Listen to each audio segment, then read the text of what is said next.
Pace bene, benarkah pastor-pastor Katolik itu banyak kalah dalam berdebat soal agama, entah dengan Protestan atau dengan Muslim? Apa tujuan saya membuat video ini? Saya tidak mau terlibat dengan cara yang seperti biasa kita lihat untuk berpihak ke satu dengan yang lain, menolak yang lain, bukan. Tetapi saya mau kita belajar sejarah, begitu ya. Dan itu yang saya bisa sumbangkan lewat video ini. Harus dikatakan, saya pikir pastor-pastor Katolik itu dalam studinya, saya sendiri mengalami, tidak dipersiapkan untuk, tidak didesain untuk berdebat secara verbal soal ajaran-ajaran itu, gitu ya. Bahwa dia mempelajari itu, mempelajari teori-teori tentang agamanya, tentang dogma, benar dan harus.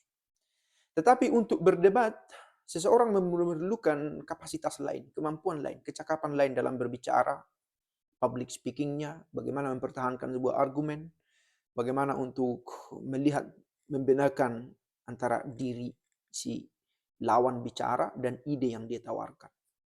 Nah, bila pun kita lihat bahwa dalam media sosial ada perdebatan itu, dan sepertinya dari cara bicaranya, pembawaannya, karismanya, seorang pastor tidak sanggup membela ajarannya, bukan berarti dia ada pada ajaran yang salah. Mudah-mudahan terang ya. Karena untuk berdebat itu, seseorang membutuhkan banyak kecakapan. Nah, itu dia. Yang pertama. Yang kedua, ini yang terutama. Saya mau membantumu melihat peristiwa dan membandingkannya dalam catatan sejarah yang gereja miliki. Bukan hal baru bahwa ada perdebatan dalam teologi.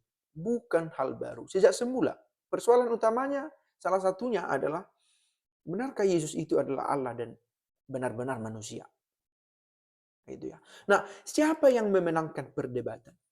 Siapa? Bukan dia yang cakap bicara. Tidak cukup. Itu hanya salah satu variabel yang menentukan benar atau tidaknya. Bukan juga melulu hanya soal argumen. Gitu ya. Tetapi konsili.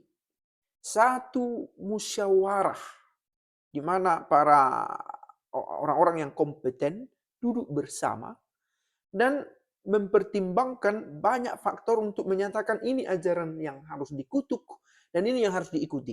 Saya mau beri contoh. Dari sekian banyak kontroversi teologis yang ada dalam gereja, beberapa hal bisa diucapkan dan bagaimana konsili sangat berpengaruh untuk menyatakan itu salah. Contoh-contoh ini tidak selalu kronologis saya buatnya. Persoalan antara Nestorius dan Cyril misalnya. Pada akhirnya Nestorian dikutuk di konsili Efesus. Persoalan soal pribadi Yesus itu sebagai manusia dan sebagai Allah yang terpisah sedemikian ekstrim sampai-sampai Maria jangan disebut sebagai Maria Bunda Allah. Ini sudah diperdebatkan dalam sejarah dan banyak pengikut para Nestorian ini ya.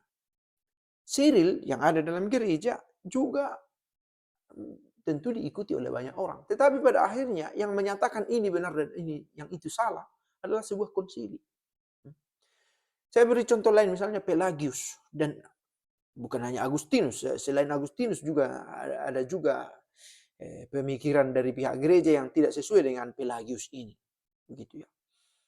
Persoalan tentang dosa asal, tentang rahmat, tentang kehendak bebas dan keselamatan. Pada akhirnya, siapa yang menentukan ini ajaran yang kita ikuti, itu yang harus kita kutuk. Siapa yang menentukan? Konsili. Konsili Kartago. Kemudian ada bias terjadi dalam sebuah sinode di Palestina. Mengapa bias? Karena di konsili Kartago pada waktu itu, tahun 415 kurang lebih, 411, 400 belasan,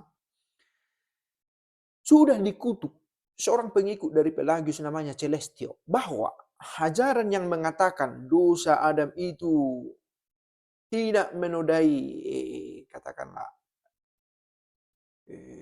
natura kita, bahwa keselamatan yang dibawa Kristus itu hanya adalah salib Kristus itu hanyalah sebuah teladan bukan untuk keselamatan, dan tidak ada perlu lagi rahmat dalam hidup kita sebab kita punya kehendak bebas untuk memilih selamat atau tidak selamat. Ini ajaran-ajaran dari Pelagian yang dikutuk dalam sebuah konsili kumpulan para uskup di Afrika, tetapi kemudian bisa dibela lagi karena orang-orang yang ikut di sana tidak begitu paham tentang tema ini dalam sebuah sinode para uskup di Palestina.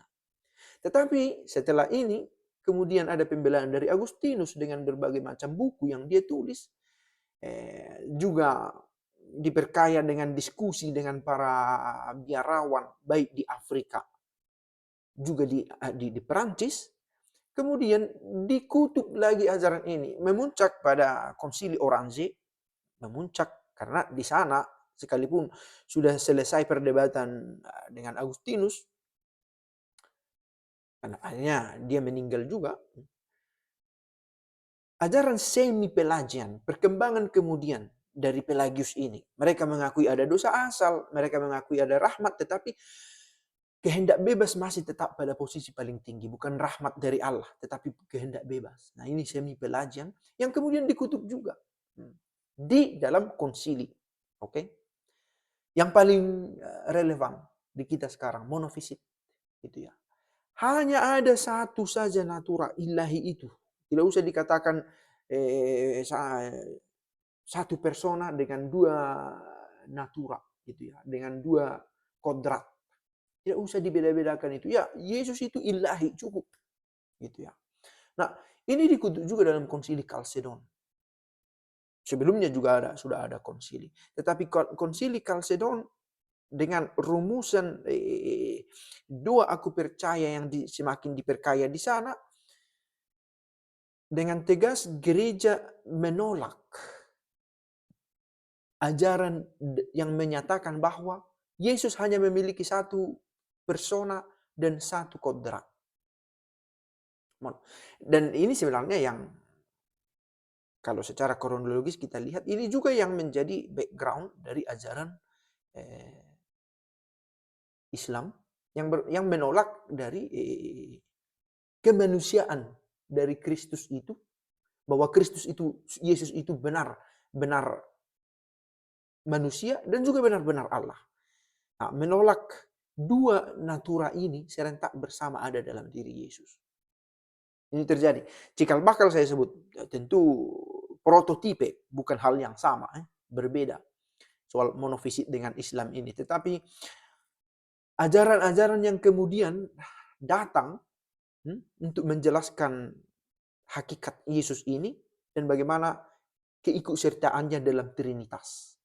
Peranan, kehadirannya dalam Trinitas. Dikutuk. Ajaran-ajaran macam ini, bias macam ini dikutuk dalam konsili. Yang mau saya sampaikan mudah-mudahan terang. Dari beberapa contoh yang saya beri.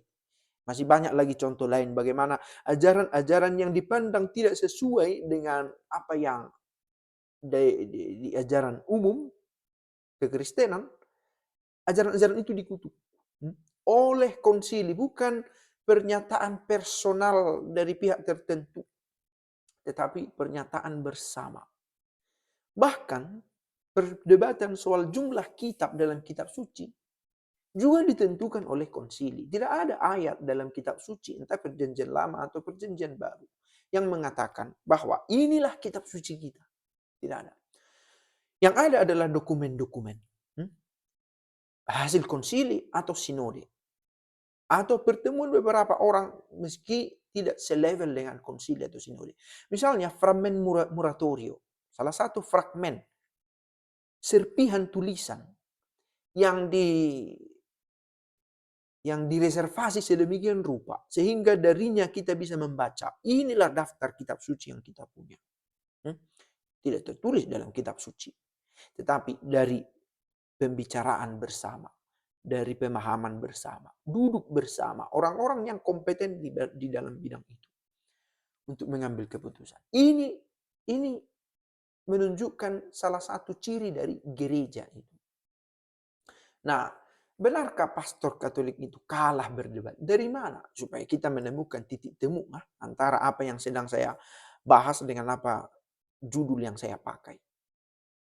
Kalah atau menang itu bukan pernyataan subjektif yang dinyatakan oleh pihak tertentu.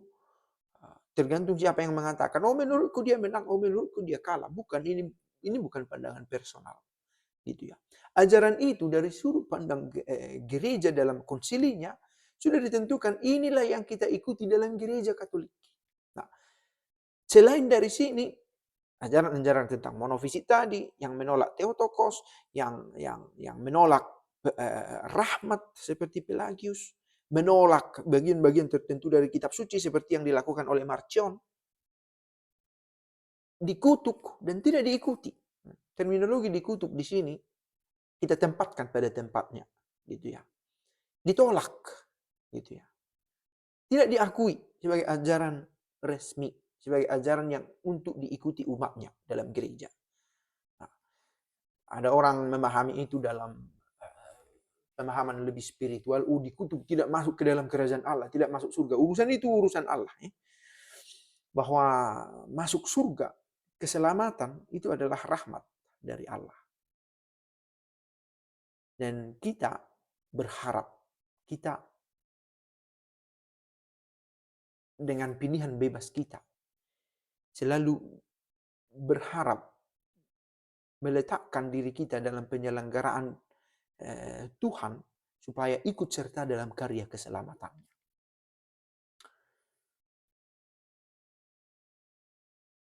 Ciao.